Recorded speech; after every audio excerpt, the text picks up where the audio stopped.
दिनांक 4 जुलै 2024 रोजी तहसीलदार शिरपूर यांच्या अध्यक्षतेखाली तालुकास्तरीय पीक विमा तक्रार निवारण समितीची बैठक तहसील कार्यालय शिरपूर येथे आयोजित करण्यात आली होती।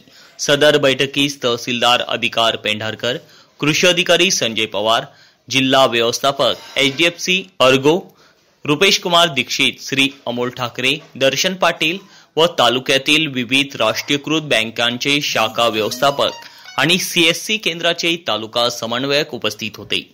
तहसीलदार शिरपूर यांनी मागील वर्षीप्रमाणे याही वर्षी 1 रुपयात पीक विमा काढला जाणार असल्याने तालुक्यातील 100% शेतकऱ्यांनी पीक विमा काढावा असे आवाहन केले।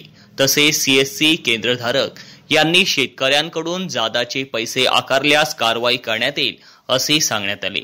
श्री विशाल मोठे, मंडळ कृषी अधिकारी शिरपूर यांनी उपस्थितांचे आभार मानले। त्याप्रसंगी श्री महेश साळुंके, नायब तहसीलदार, श्री प्रवीण सोनवणे, श्री तुषार बैसाणे, कृषी पर्यवेक्षक उपस्थित होते। शिरपूर तालुक्यातील सर्व शेतकरी बंधूंना सूचित करण्यात येते की प्रधानमंत्री पीक विमा योजनेअंतर्गत पीक विमा काढण्याचं सुरू असून HDFC अर्गो कंपनी ही शासनाने अधिकृत केलेली आहे। तर सर्व शेतकरी बांधवांना विनंती आहे की त्यांनी 15 जुलै 2024 पावेतो पीक विमा काढून घ्यायचा आहे। सदरचा पीक विमा हा यावर्षी 1 रुपयात काढून मिळणार आहे। त्याचा लाभ शिरपूर तालुक्यातील सर्व शेतकरी बांधवांनी घ्यावा ही नम्र विनंती।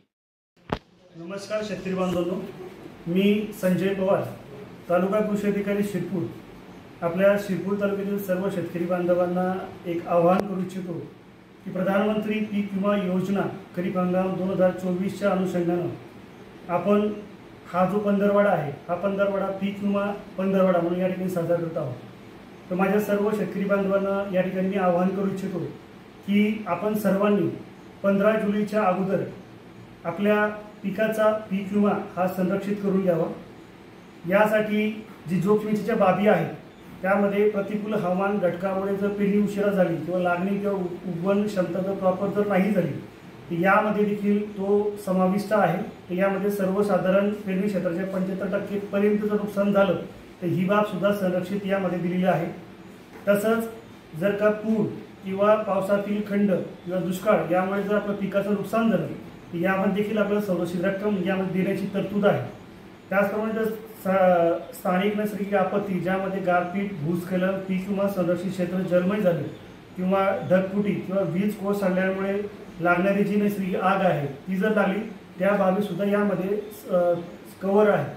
तरी माझ्या सर्व शेतकरी बांधवांना विनंती आहे की आपण 15 जुलैची वाट न पाहता आपण त्वरित आपला पीक विमा हा करून घ्यावा।